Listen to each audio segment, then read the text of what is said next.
What is halal? I'm sure we need to know. People say, wow, these people chant their magical slogans on the meat, so when we eat it, we want to be Muslims. That's not true. I've heard that in Africa. They say these people chant their witchcraft on all our animals, so why should we eat halal? That is the most foolish statement I've ever heard. All the creatures have been given life by the Almighty. Who is the giver of life? The Almighty. What gives me the right to take the life of a cow away? I don't have the right. So the Almighty says, well, under certain conditions, you may be granted permission to take that life away in a specific way. What is that? If you really would like to eat, consumption, certain animals we've made for consumption. So I am not allowed to destroy the creatures of the Almighty for no purpose. I cannot even destroy the ecosystem without purpose. If I want to cut trees down, I need to ask myself, why am I doing it? If there's no purpose for it, leave the tree. It has life of a different nature. You're a Muslim. You need to be at peace with everything else. But yes, if there is a need for firewood or there is a need to clear the path, I may say, in the name of the Almighty, the giver of the life, and I begin to cut that tree. So what about insects? Before you spray your mosquito repellent, mosquito? Well, if it's making that little sound, irritating sound, I'm talking of Africa, I don't know about here, but I'm sure you get mosquitoes here. That little sound that irritates you, before you spray your doom, you say in the name of the Almighty, Bismillah, you spray your doom. What happened? They were doomed. But that was for a purpose. You don't just go and destroy. If a reptile is harming you, you may, by the name of the Almighty. You need to take His name because He's the giver of that life. Who are you to take it away? So when it comes to the animals, there are certain animals that are permissible to eat. You cannot just be barbaric. The way you have treated the animal from the point of its birth to the point of its slaughter is extremely important. You need to be completely humane even with animals. You need to treat them, give them that life that they deserve, feed them properly, give them that air and the space. If you were to look at abattoirs that belong to non-Muslims, they are very barbarically run. To be honest with you, I've visited, I've seen, we are so shocked, nauseating. And people say, yeah, you guys are doing something that's very barbaric. Oh, come and see, we'll show you how it's done, come. So now when we get to the cow, for example, or the sheep that has been fed properly, and it has not been force-fed and kept in a pen like the ducks of the world and the chickens that don't even grow feathers anymore because they are modified. Their sole purpose of being given life is to grow until they are killed brutally in order to be served on the table. Not halal. We don't want that. It must be accorded its life. It must be treated as a proper chicken. It must be treated as an animal, a bird, whatever it is. It must be fed properly. And at the same time, you bring it to the pen. You slaughter it in a way that it does not witness the others. And at the same time, such a sharp blade. And why is it that the throat is used? Because of the central nervous system. Powerful statement. Sometimes people hack these animals to death. People say, you need to stun these animals. Did you know that there is research that proves that stunning an animal actually creates greater pain than if you don't stun the animal? People say, how? Go and check. You're confusing the animal totally. You're killing it unconscious. What are you talking about? Amazing. If you were to get cut with a blade as you're shaving, you won't even know that you're cut until water goes on it. Why? The razor was very sharp, very sharp. So we are to use a sharp blade, quick slice. When I burn my fingers, what happens? A message goes from the sensory nerves to my brain, central nervous system, that you know what, something has happened here. The brain comes back and the message goes through the bloodstream, central nervous system. It says, you are hurt, lift your hand up. And I do this. It happens within a split second. But if the central nervous system is ruptured from the jugulars, the pain, the message goes up, it gets stuck there because it cannot go up anymore. Blood system, bloodstream out. So what happens? It numbs to a halt. There you are. That is halal.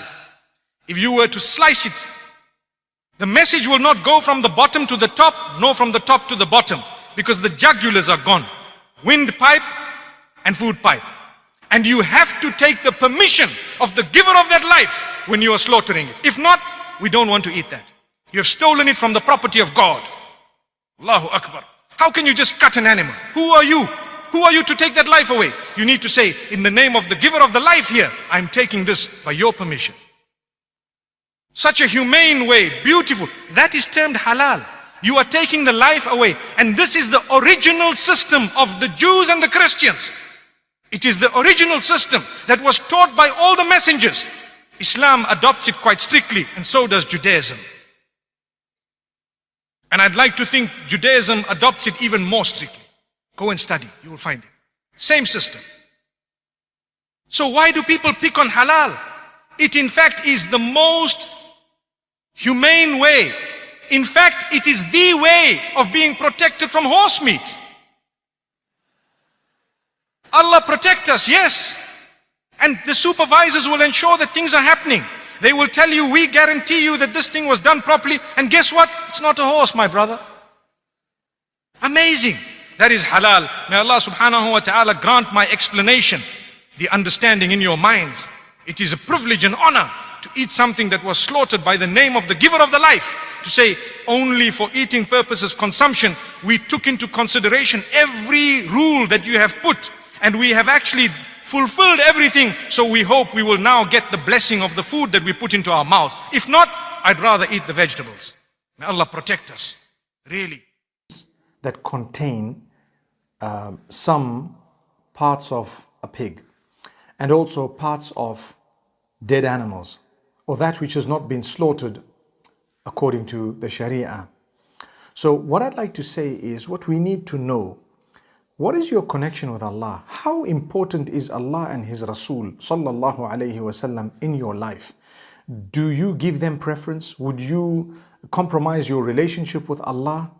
Are you prepared to actually give up things in order to please Allah? Or something that is doubtful in between? Are you ready to actually give Allah that tipping of relationship, or the thing that is doubtful? That's the question. So there are two opinions. Firstly, when it comes to pig and pork and so on and the products from that, Islam doesn't allow us to use those products according to the vast majority of the scholars. Okay? And imagine painting yourself with products that have in them that which is considered najisul ayn, which means the impurity, complete impurity, the highest level of impurity. And so you've painted your face with it, and then you're reading salah or you're going somewhere. What protection do you want from Allah? What's this all about? Could we not make sure that it was just halal ingredients, And if it comes to the animals that have not been slaughtered properly, for example, yes, the same rule applies, but there are some scholars who say, oh, because of the metamorphosis and the complete change of all of this, it becomes purified to a degree. I don't deny there is an opinion. I feel that we should still strive to look for that which is proper, either vegetable-based or it doesn't have haram ingredients, even though you're just going to apply it. And especially when it comes to pig products, or when it comes to dead animals, or say, for example, that which is not slaughtered properly. Although I'm not going to consume it, but it's still maita, it's still carrion, So, like I say, ask yourself, what is more important? The pasting of for example, of your body or your face or something of that nature with something that may compromise your relationship with Allah? You ready to risk that? Or are you just going to use something that nobody's arguing about? Think about what I've said, because I know what I would do. I would definitely use a product that nobody on earth will debate with me about. Because for me, my relationship with Allah is way more important than something that I'm going to doubt, something that's argued about. And this is why sometimes we say, what if you're fulfilling salah and none of your salah was actually done the proper way? That is a very serious matter. What if you're calling out to Allah and this condition you're in is actually an impure condition and you don't know, you think you're pure? I wouldn't like to risk that. I'd like to be pure, proper, myself. I'm proud of what I look like and everything. Inshallah, we should be. And I'm not saying it's haram to put on a little bit of makeup or to use a product that would perhaps enhance what you look like. But we need to know the limits. That's the thing. We need to know the limits, our own limits. We set them based on what Allah and His Rasul have taught. And inshallah, based on that which we know is out of the difference of opinion. It's called khurujan min al-khilaf, coming out of the difference of opinion, where we know I'm safe with what I've done. So inshallah, my brothers, my sisters, let's consider what I've said and let's try and use products that are, inshallah, not debated about among the scholars. Even though I must acknowledge there is more than one opinion, but I've just mentioned the opinion of the majority. Barakallah feekum. Assalamu alaikum wa rahmatullahi wa barakatuh.